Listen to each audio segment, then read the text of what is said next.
¿Te has puesto a pensar por qué sufrimos? ¿Cuál es la razón detrás de las adversidades y de las pruebas? Si Dios es soberano, ¿por qué lo permite? Y si te digo que el disfrute es un regalo de Dios, el gozo del Espíritu, y que no es mero emocionalismo, esto es estudiando su escritura. Mi nombre es Víctor Ñancucheo y les invito a la siguiente reflexión.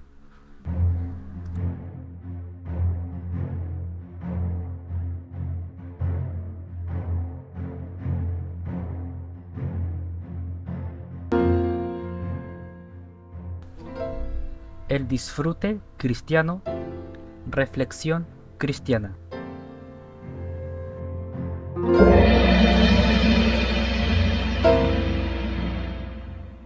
El Señor corrige a sus hijos, los disciplina, los prueba o los castiga. Debemos seguir cambiando para bien. Entender que dependemos de Dios, pero no es buena una prolongada forma sufrida de vivir.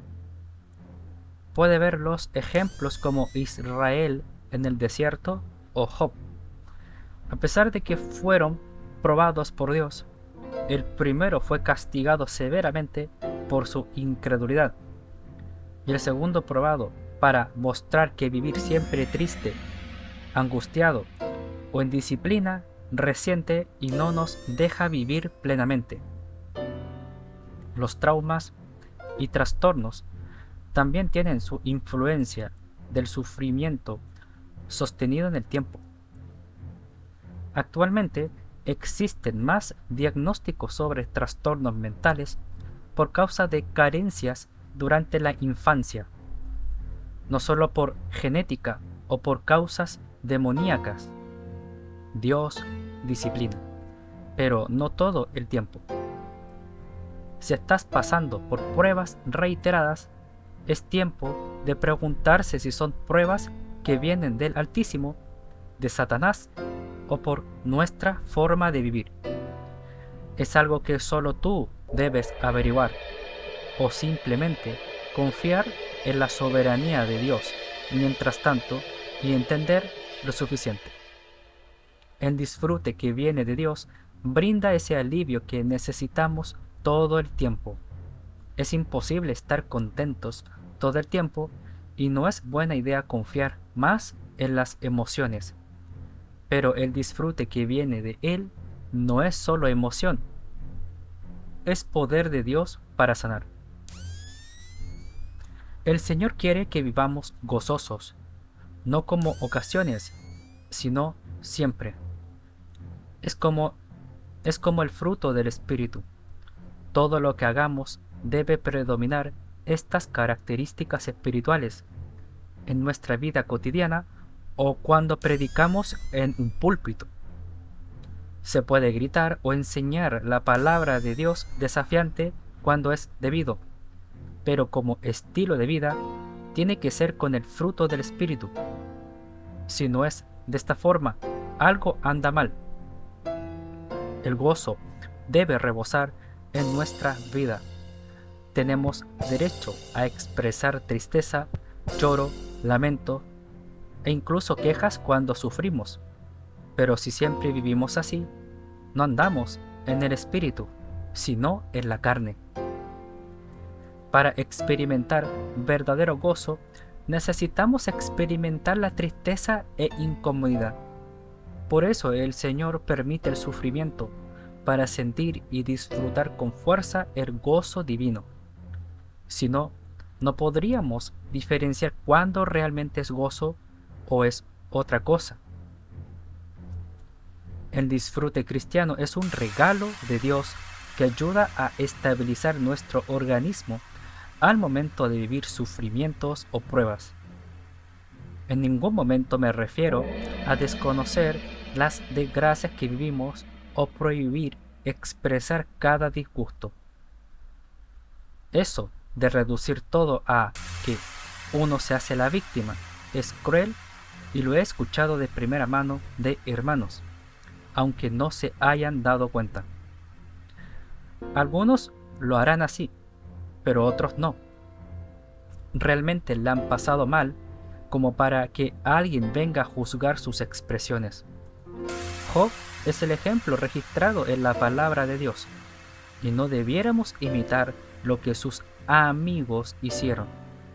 Job no necesitaba en su momento juicios, reprensión, culpas, ni que lo acusaran injustamente, sino que lo escucharan desahogo. Necesitaba empatía, no solo palabras, aunque sean consejos de vida. ¿Qué hacemos con quienes están sufriendo? ¿Subestimamos su vida solo con palabrerías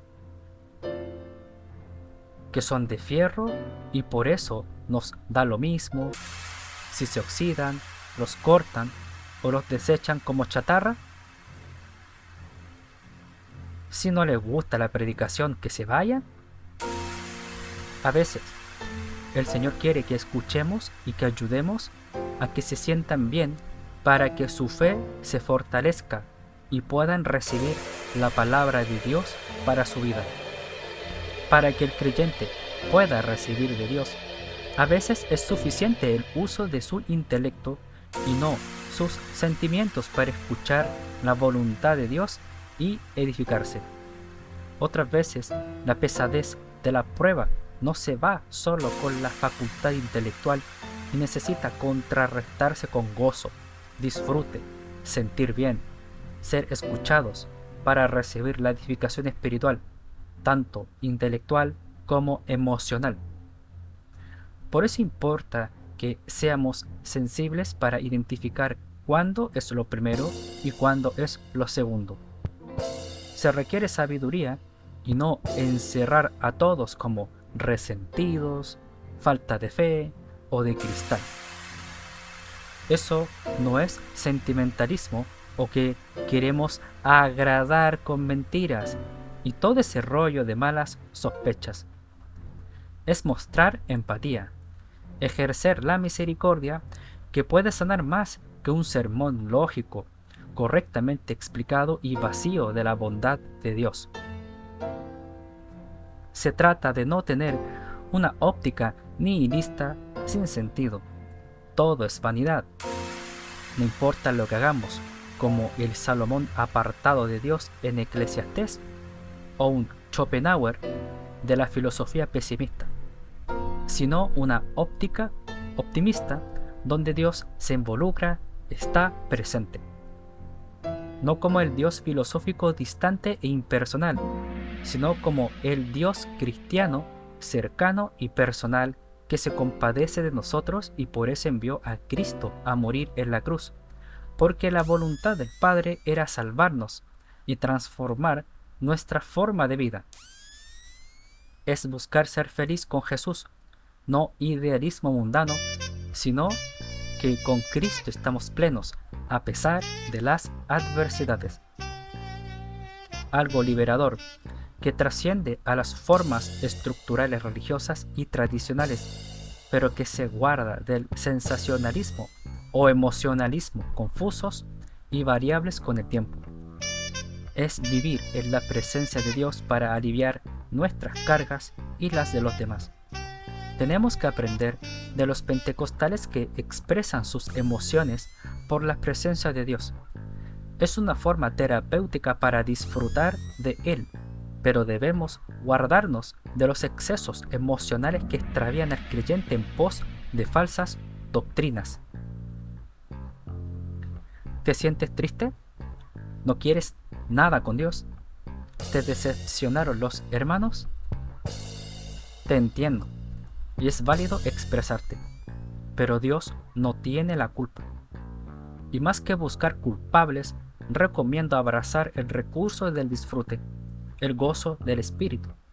Es por fe, no por méritos, y que puede estabilizar tu vida. Tiene potencial de sanar y dar lugar al Espíritu si perdonas o pides perdón, si cultivas tu fe y dependes más de Dios. A veces nos inventamos expectativas irreales Cuando seguimos a Dios, confiamos más en las personas y no deberíamos, o por lo que dicen otros acerca de Dios y resulta que sus vidas son una mentira. El gozo del Señor funciona cuando, por la fe, confiamos más en Dios que en otros y en nosotros mismos.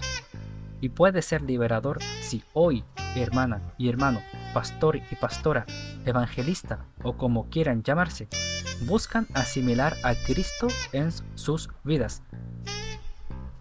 Alégrate cuando puedas, gózate siempre, porque te queda mucho camino por delante, mucho sufrimiento, y es mejor estar contentos con Dios que estar lejos de Él y resentidos con la sociedad. Lo último que empeorará son esas pruebas inevitables. El cuerpo recuerda más la incomodidad que los momentos agradables, y es mejor disfrutar lo que más se pueda. Por lo menos encontrarás sentido. No perderás la cordura ni el sentido con alta probabilidad si intencionalmente buscas el gozo con los parámetros de Dios. Todo tiene su fin, pero importan los momentos. Si los disfrutas o no hace una gran diferencia. Piensa en un diabético que disfruta de su exceso calórico y no quiere cuidarse porque piensa, hay que disfrutar, total uno igual se va a morir. Y un atleta que se disciplina para tener una salud óptima y piensa, todos vamos a morir, pero es mejor morir con buena salud que pasar varios años raquíticos en un hospital por no disciplinarme. El primer ejemplo habla de disfrutar de excesos, algo a lo que el disfrute cristiano está en contra. Si vive disfrutando excesos, después será más una molestia para su familia con todo lo que pagarán porque estará en silla de rueda o alguna enfermedad terminal que no tiene cura y pasan años hasta que muere. El segundo ejemplo está más alineado con el disfrute cristiano, con responsabilidad y probablemente no tendrá todas esas complicaciones. Se enfermará menos, tendrá una vejez más funcional como un maestro Rochi sin depender tanto de sus hijos o nietos. Y eso a la larga se convierte en disfrute tanto para uno como para nuestros cercanos. En resumen, es mejor disfrutar bien en el proceso que disfrutar de excesos o vivir resentidos en él. Bendito sea el Dios y Padre de nuestro Señor Jesucristo, Padre de misericordias y Dios de toda consolación, el cual nos consuela en toda tribulación nuestra, para que nosotros podamos consolar a los que están en cualquier aflicción con el consuelo con que nosotros mismos somos consolados por Dios. 2 Corintios 1, 3 al 4, la Biblia de las Américas. No menospreciéis, hijo mío, el castigo de Jehová, ni te fatiguéis de su corrección, porque Jehová al que ama castiga, como el padre al hijo a quien quiere. Proverbios 3, 11, 12. La respuesta amable calma la ira, la respuesta grosera aumenta el enojo, la lengua sabia adorna el conocimiento, la boca de los necios profiere tonterías. Proverbios 15, 1 al 2, Reina Valera contemporánea. El corazón alegre es un buen remedio, pero el ánimo decaído seca los huesos. Proverbios 17, 22, Nueva Versión Internacional. Y el Dios de la esperanza os llene de todo gozo y paz en el creer, para que abundéis en esperanza por el poder del Espíritu Santo. Romanos 15, 13, la Biblia de las Américas. Aprovecha el disfrute. Mientras caminamos con Jesús, es más inteligente disfrutar que resentirse por lo que pasa. Tanto usted como yo tenemos adversidades permitidas por Dios para que aprendamos a disfrutar y depender de su providencia. Aún por causa de nuestras negligencias, el Señor es misericordioso y está con nosotros. Que el Señor bendiga tu vida en este día. Paz del Señor.